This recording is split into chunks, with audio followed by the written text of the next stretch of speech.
Jagdamba education point में आपका हार्दिक स्वागत है। पिछली बार हमने पढ़ा था कि जो मानक हिंदी भाषा में जो मानक वर्णमाला है उसमें वर्णों की संख्या कितनी होती है। उसमें वर्णों की संख्या मैंने बताई थी 42 होती है और कामता प्रसाद गुरु के अनुसार वर्णों की संख्या मैंने बताई थी 44 होती है। और मानक वर्णमाला में जो वर्णों की संख्या होती है वह 52 होती है। मैंने बताया था कि जो 52 वर्ण होते हैं वो कौन कौन से होते हैं। इसमें एक बार थोड़ा सा रिपीट कर देते हैं क्योंकि पहले की क्लास को थोड़ा ज्यादा समय हो गया, इसलिए एक बार देख लेते हैं इसमें कि जो 52 वर्ण होते हैं वो कौन कौन से हैं। इसमें स्वरों की संख्या होती है 11। अयोग वह वर्ण होते हैं 2। उसके बाद है व्यंजनों की संख्या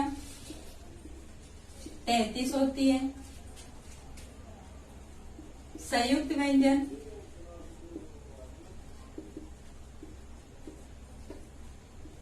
4 होते हैं और द्विगुण व्यंजन या उत्क्षिप्त व्यंजन इनकी संख्या 2 होती है। एक बार देख लेते हैं कि ये 2 वर्ण कौन कौन से होते हैं। देखो स्वरों को 2 भागों में बांटते हैं, ह्रस्व स्वर और दीर्घ स्वर। ह्रस्व स्वरों की संख्या 4 होती है और जो दीर्घ स्वर होते हैं उनकी संख्या 7 होती है। ह्रस्व कौन कौन से होते हैं? अ, ई, उ, री। फिर उसके बाद दीर्घ आ, ई, उ, ए, आई, ओ, औ। देखो मैंने बताया नहीं था पिछली बार, तो इसमें ये जो 3 वर्ण होते हैं इन्हें कहते हैं सजातीय वर्ण। इन्हें सजातीय वर्ण क्यों कहते हैं?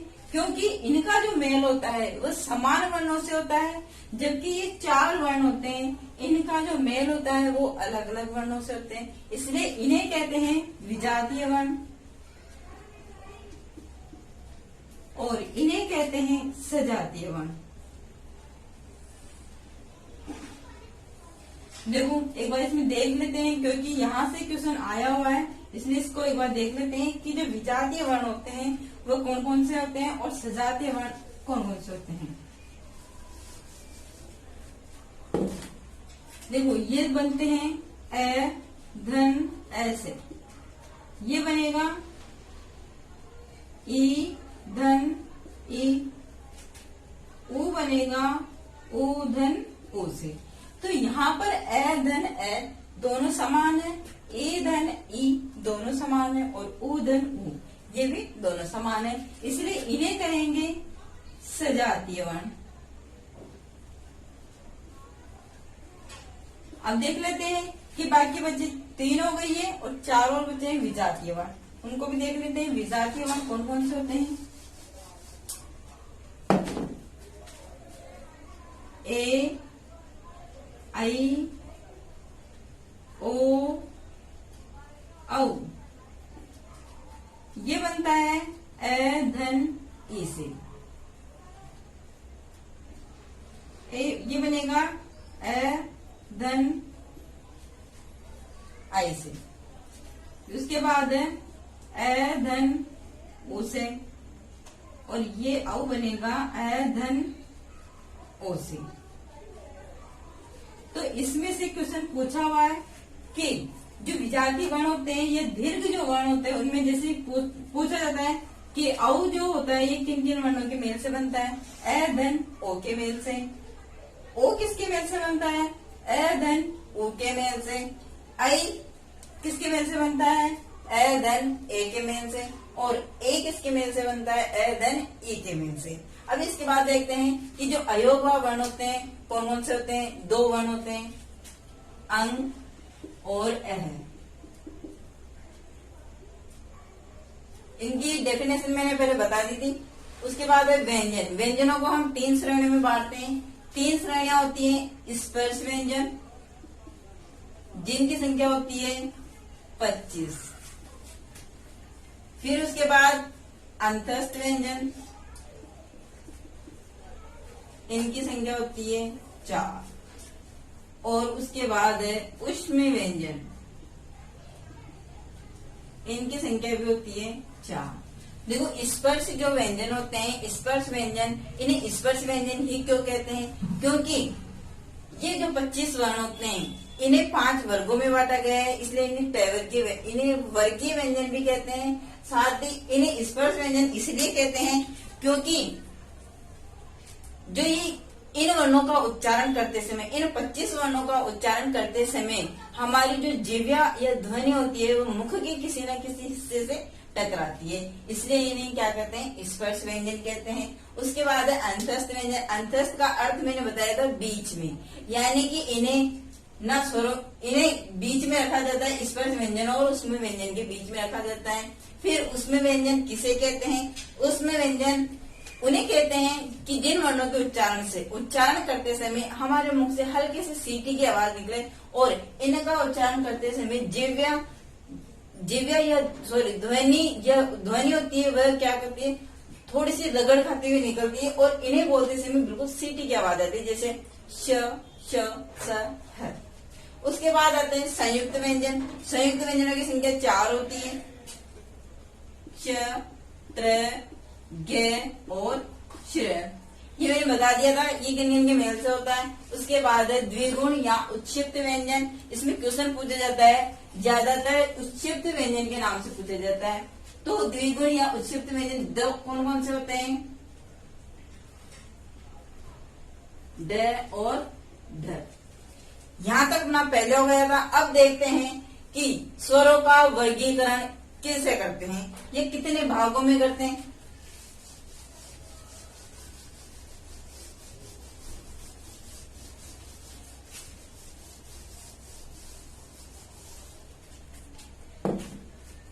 स्वरों का वर्गीकरण हम 5 प्रकार से करते हैं। स्वर मैंने बता दिए थे, स्वर किसे कहते हैं? जिन वर्णों का उच्चारण हम स्वतंत्र रूप से करते हैं वे क्या होते हैं? स्वर होते हैं। व्यंजन जब आगे पढ़ाएंगे तब उसकी परिभाषा बता देंगे। अब देखते हैं स्वरों का वर्गीकरण हम 5 प्रकार से करते हैं। पहला प्रकार होता है उच्चारण में लगने वाले समय की मात्रा के आधार पर। उच्चारण में लगने वाले समय की मात्रा के आधार पर।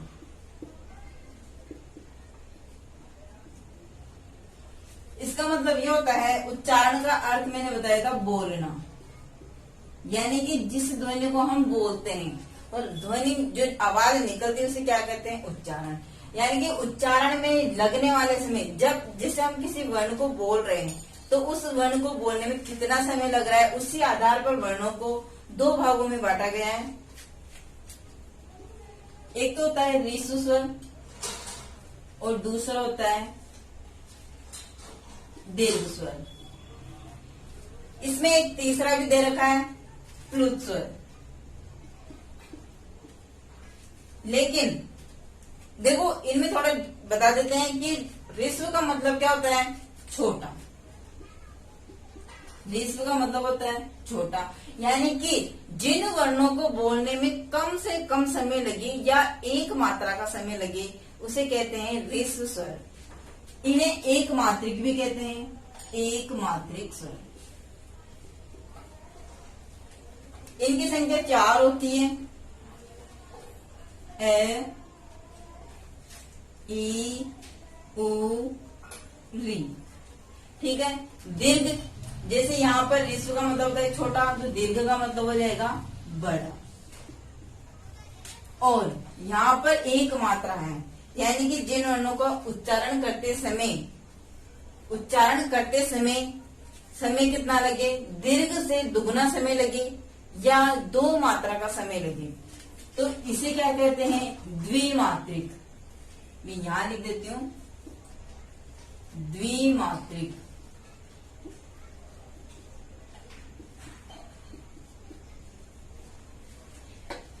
इनकी संख्या होती है 7, जो मैंने अभी बता दी थी। आ, ई, उ, ए, ऐ, ओ, औ। उसके बाद है प्लुत स्वर। देखो, प्लुत स्वर का प्रयोग वैसे तो हिंदी में नहीं होता है, इसका प्रयोग संस्कृत में माना जाता है। प्लुत का मतलब ये होता है कि जैसे रेशु में एक मात्रा का समय लगता है, उसी तरह दीर्घ में द्विमात्रा का समय लगता है और प्लुत में त्रिमात्रा का समय लगता है ना। तो इसे त्रैमात्रिक भी कह सकते हैं। इसमें समय कितना लगता है? तिगुना, यानी कि जो दीर्घ स्वर है उससे दुगुना समय लग जाएगा। अब यहाँ पर कैसे शब्द आते हैं? इसमें आ जाते हैं जैसे संबोधन वाले शब्द। जैसे हम किसी को पुकारते हैं, संबोधन करते हैं, किसी को पुकारते हैं, तो उसके अंदर जैसे आवाज देकर बुलाते हैं, जैसे राम, तो जो ध्वनि लंबी खींच रही है, आ की ध्वनि जो लंबी खींच रही है वो किस में आ जाएगी? पुल्लित स्वर में। इसमें एक उदाहरण ले लेते हैं, जैसे ओम। जो इसमें लंबी ध्वनि खींचती है उसको इस तरह से प्रदर्शित किया जाता है। इसके बाद देख लेते हैं, ये तो हो गया हमारा उच्चारण में लगने वाले समय की मात्रा के आधार पर स्वर का वर्गीकरण पहला। अब हम दूसरा देख लेते हैं।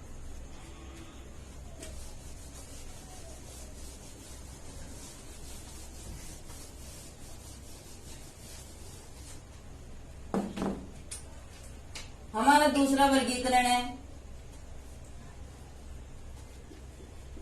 नासिकता के आधार पर।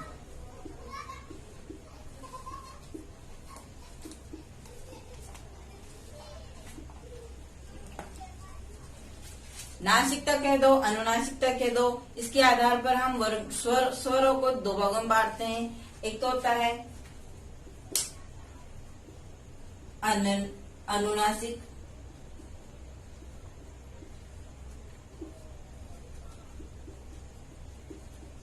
अनुनासिक स्वर, और दूसरा होता है निर्नुनासिक स्वर।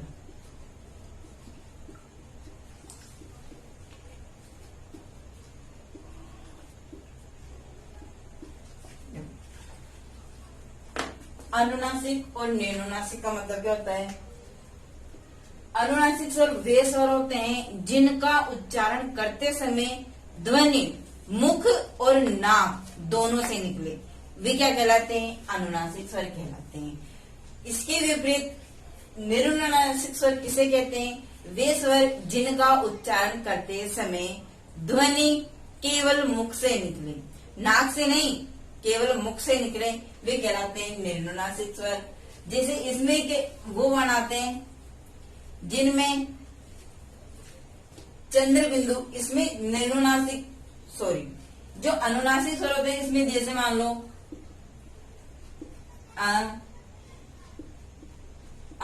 इसमें किसका प्रयोग किया जाता है? चंद्र बिंदु का प्रयोग किया जाता है। लेकिन जिन वर्णों पर या जिन वर्णों की सीरा रेखा पर मात्रा लगी होती है वहां पर हम अनुस्वार का प्रयोग करते हैं। जैसे मान लो ये है ए, अब यहाँ पर हमें चंद्र बिंदु लगाना है तो हम चंद्र बिंदु तो नहीं लगा सकते, तो हम यहाँ पर मात्रा है इसलिए हम किसका प्रयोग करेंगे? अनुस्वार का। तो ये किस में आ जाएगा? अनुनासिक में। यहाँ पर सभी स्वरों को हम गिनती में ले सकते हैं, ई, उ, इत्यादि। ठीक है। उसी तरह से निर्नुनासिक, अब यहाँ पे मेन चीज क्या है कि यहाँ पर किसका प्रयोग होता है? चंद्र बिंदु का प्रयोग होता है, चंद्र बिंदु का प्रयोग होता है। अब यहाँ पे देखो, मैंने यहाँ पर चंद्र बिंदु नहीं लगाई है, केवल क्या लगाया है? अनुस्वार लगाया है। क्यों लगाया है? क्योंकि ये मैंने लिख दिया ई, और ये जो रेखा खींची हुई है इसे कहते हैं शिरो रेखा, और इस शिरो रेखा पर मात्रा लगी हुई है, इसलिए यहाँ पर क्या आ जाएगा? अनुस्वार। ये मैंने बता दिया था अभी। जहाँ जिन स्वरों में मात्रा लगी हुई है शिरो रेखा पर, वहां पर क्या लगेगा? अनुस्वार। फिर उसके बाद देखते हैं निर्नुनासिक स्वर किसे कहते हैं? निर्नुनासिक स्वर जिनका उच्चारण केवल मुख के द्वारा होता है, यानी कि यहाँ पर किसका प्रयोग नहीं होगा? चंद्र बिंदु का। इसमें जो साधारण जो स्वर दे रखे हैं वही आ जाएंगे, ए, आ, ई, उ,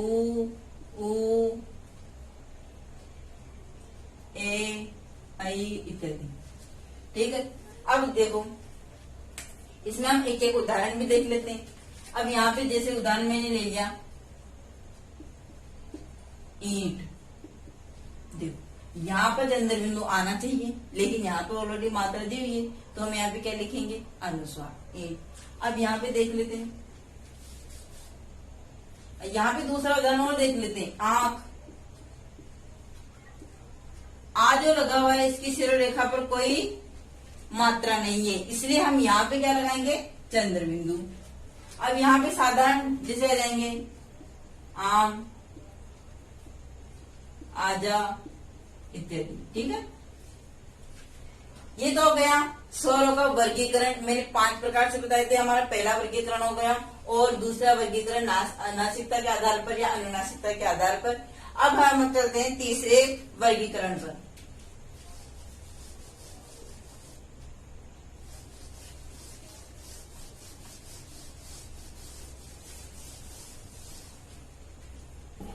स्वरों का तीसरा वर्गीकरण है जिह्वा की क्रियाशीलता के आधार पर।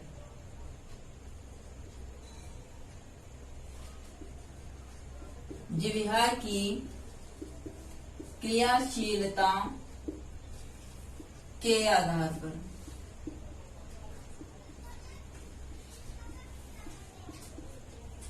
जिह्वा की क्रियाशीलता के आधार पर 3 प्रकार के होते हैं। पहला होता है अग्र, दूसरा होता है मध्य, और तीसरा होता है पश्चिम। अग्र, मध्य और पश्चिम।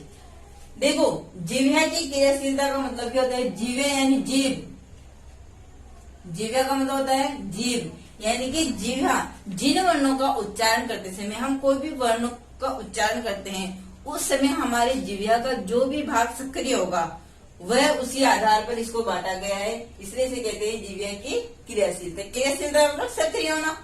जैसे अग्रभाग, इसमें 4 वर्ण आते हैं, ई, ए, आई। इसमें 4 वर्ण कौन कौन से आते हैं, ई, ए, आई। अब देखो अग्र, हम इन वर्णों का उच्चारण करके देखते हैं, ई, ए, आई। इनका उच्चारण करते समय हमारी जिह्वा का आगे वाला जो हिस्सा है वह क्रियाशील रहता है। फिर है मध्य। मध्य में देखो एक ही वर्ण आएगा, हम बोल के देखते हैं तो हमारी जिह्वा बीच से कार्य करती है, उसके बाद है पश्चिम। अब यहां पर आ जाएगा आ, उ, ओ, औ, ओ। ठीक है, अब देखो ये देख लेते हैं। अब इनकी संख्या तो नहीं पूछते हैं, वैसे संख्या हम निकाल सकते हैं। इसमें कितने हो गए, 4, इसमें हो गया 1, और इसमें हो गए 6। तो स्वरों की संख्या कितनी बताई थी मैंने, 11 होती है, और ये 11 स्वर। यहाँ पर हम इसी को लेते हैं, री को नहीं लेंगे। री की जगह हम किसको लेंगे, ओ को। री को क्यों नहीं लेते हैं, क्योंकि री जो है इसका प्रयोग हम स्वर में भी करते हैं और व्यंजन में भी करते हैं। देखो हम बोलते कैसे हैं, री इसी तरह से बोलते हैं, तो इसकी मात्रा का लिखते वक्त तो हम इसको स्वर में प्रयोग कर लेते हैं क्योंकि इसकी मात्रा लगा लेते हैं, लेकिन जब हम इसका उच्चारण करते हैं तो हम इसको किस में रखते हैं, व्यंजन में। इस तरह से इसका प्रयोग किया जाता है, इसलिए इसको हम यहाँ पर स्वरों की गिनती में नहीं रखेंगे।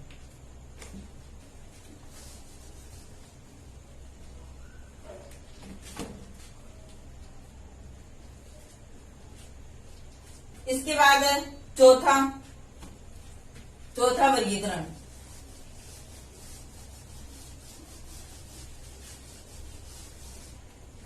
स्वरों का चौथा वर्गीकरण होगा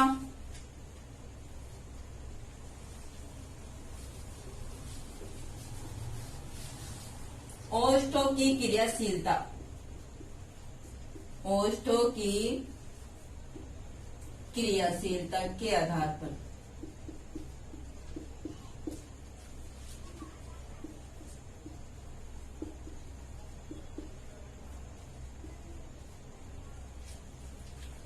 कोष्ठक की क्रियाशीलता के आधार पर इसके दो प्रकार होते हैं, एक तो होता है वर्गाकार और एक होता है अवर्गाकार।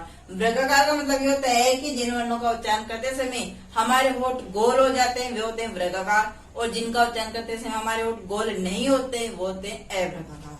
तो हम पहले देख लेते हैं वर्गाकार, सॉरी वर्गाकार नहीं वृत्ताकार, ठीक है। वृत्ताकार, अब देखो हम बोल के देख लेते हैं पहले कौन कौन से वर्ण हैं जिनको बोलते समय हमारे होठ गोल होते हैं।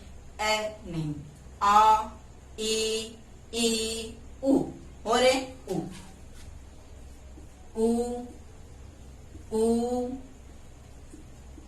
ओ, औ, ठीक है। इन वर्णों का उच्चारण करते समय हमारे होठ कैसे हो जाते हैं, गोल होते हैं। उ, ओ, औ, ओ। अब है अवृत्ता का दूसरा, अवृत्ता का, जिन वर्णों का उच्चारण करते समय हमारे होठ गोल नहीं होते वे होते हैं अवृत्ताकार। इनको अवृतमुखी भी कहते हैं, अवृतमुखी। दोनों का मतलब एक ही, ये भी आ सकता है ये भी आ सकता है। इनमें देखो ए, आ, ई, ए, आई।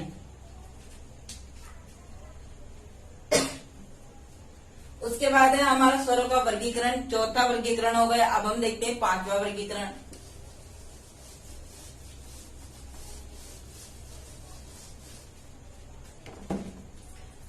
पांचवा वर्गीकरण है मुख की क्रियाशीलता के आधार पर। मुख की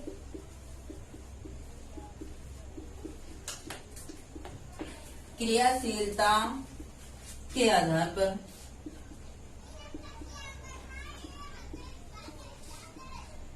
मुख की क्रियाशीलता के आधार पर इन वर्णों को हम चार भागों में बांट सकते हैं।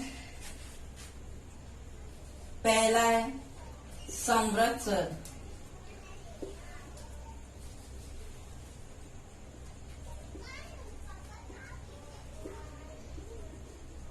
समृद्ध स्वर। देखो समृद्ध का अर्थ होता है बंद, जो इसका इस शब्द का अर्थ होता है वो होता है बंद, यानी कि जिन वर्णों का उच्चारण करते समय हमारा उन्हें कहते हैं समृद्ध स्वर। इसके अंदर भी चार वर्ण होते हैं, कौन कौन से होते हैं, ई, उ। समृद्ध स्वर में चार वर्ण होते हैं, ई, उ। इन वर्णों का उच्चारण करते समय हमारी जिह्वा कहाँ चली जाती है, ऊपर की तरफ चली जाती है और मुख लगभग बंद रहता है। दूसरा है अर्ध समृद्ध,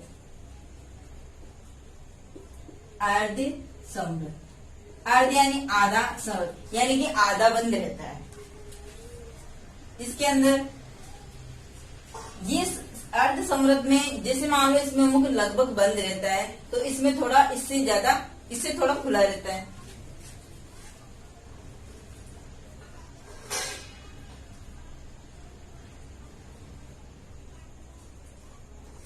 तीसरा पॉइंट देख लेते हैं, विवृत स्वर। विवृत का अर्थ होता है खुला। इसमें कौन कौन से वर्ण होते हैं, आ। देखो आ ही एक ऐसा वर्ण है जिसको बोलते समय हमारा मुख पूरा खुल जाता है, आ। मुख को बंद करके हम आ नहीं बोल सकते तो बोलते हैं आ। तो विवृत का अर्थ क्या होता है, खुला, ठीक है। चौथा है अर्ध विवृत।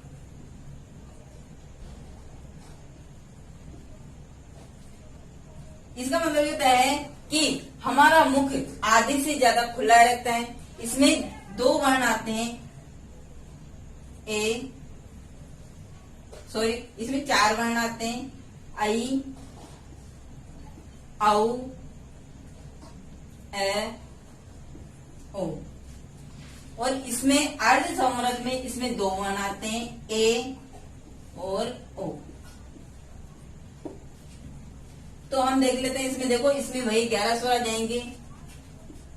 इनकी संख्या होती है 4, इनकी संख्या होती है 2, इसकी संख्या 1 और इनकी संख्या 4। ठीक है, ये हो गया हमारा स्वरों का वर्गीकरण 5 प्रकार से। अब इस तरह से हमें क्या है, क्वेश्चन इस तरह से पूछा जाता है मिक्स करके कि निम्न में से जैसे अल्प प्राण, महाप्राण, और दे देते हैं कि समरस स्वर कौन सा है, तो उनको छांटना थोड़ा मुश्किल हो जाता है।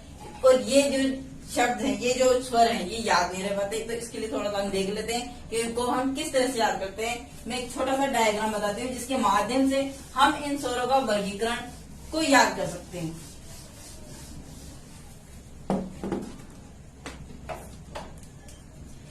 देखो,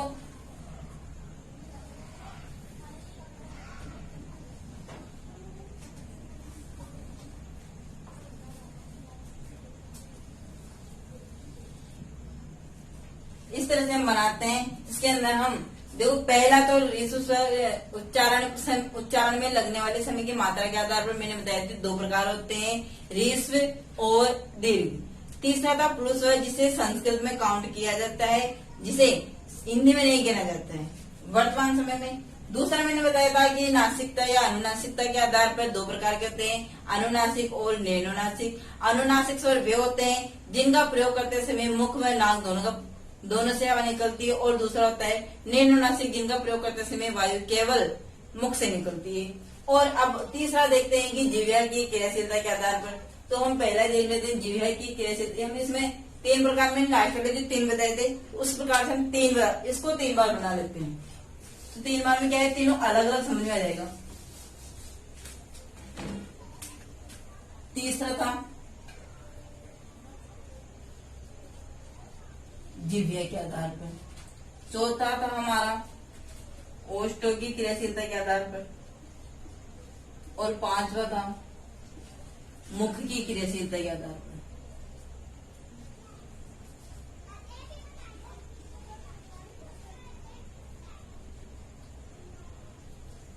ठीक है, अब हम इसी डायग्राम को 3 बार बना लेते हैं।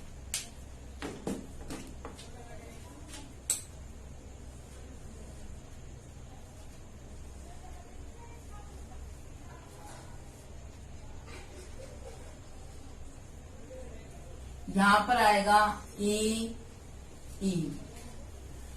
ऊ, ऊ, ए, ओ, ए, आई, ओ, औ और आ। इसी तरह से हमको बनाना है।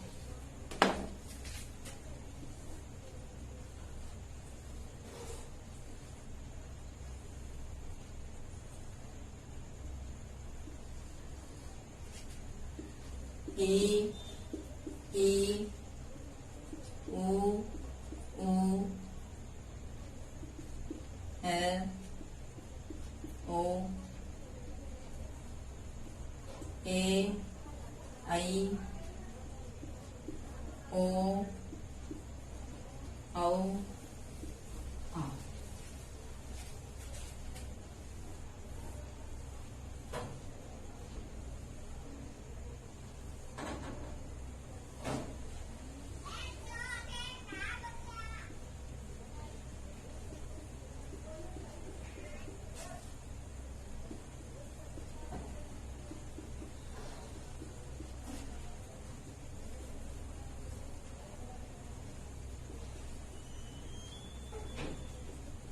अब इसके माध्यम से हम याद रखते हैं। ठीक है,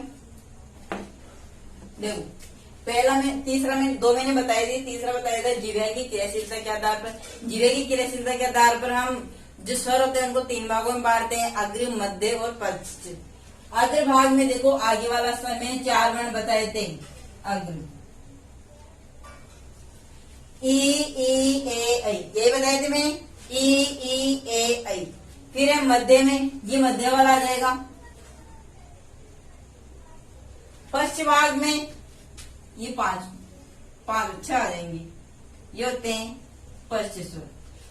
ठीक है, अब उसके बाद है ओष्ठों की क्रियाशीलता के आधार पर। ओष्ठों की क्रियाशीलता के आधार पर मैंने बताए थे 2, वृत्ताकार और अवृत्ताकार। वृत्ताकार वे होते हैं जिनका उच्चारण करते समय मुख होठ गोल हो जाते हैं, और अवृत्ताकार जिनका जिन वर्णों का उच्चारण करते समय होंठ गोल नहीं होते हैं। इसमें देखो इस तरह से हम बांट सकते हैं।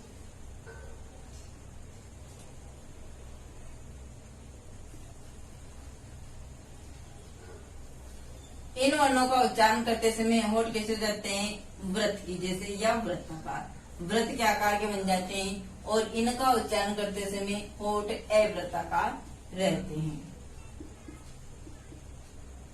फिर उसके बाद हम देखते हैं मुख की क्रियाशीलता के आधार पर। मुख की क्रियाशीलता के आधार पर मैंने 4 प्रकार बताए थे। पहला था समृत, देखो इसे कहते हैं समृत स्वर। मैंने समृत स्वरों की संख्या 4 बताई थी, ई उ। हमें इस तरह से याद रखना है, देखो जो जिह्वा के आधार पर उसमें ई ए इस तरह से लाइन आएगी। और मुख में जो आता है समृत स्वर में वो ई उ। ठीक है। उसके बाद मैंने दूसरा बताया था अर्ध समृत, यह आ जाएगा अर्ध समृत। तीसरा मैंने बताया था विव्रत, विव्रत का अर्थ होता है खुला। और ये बाकी जो है अर्ध विव्रत, अर्ध विव्रत। तो इस तरह से हमारे स्वरों का जो वर्गीकरण है वो कंप्लीट हो गया है। यदि आपको हमारा वीडियो पसंद आए तो लाइक करें, शेयर करें और सब्सक्राइब करें। धन्यवाद।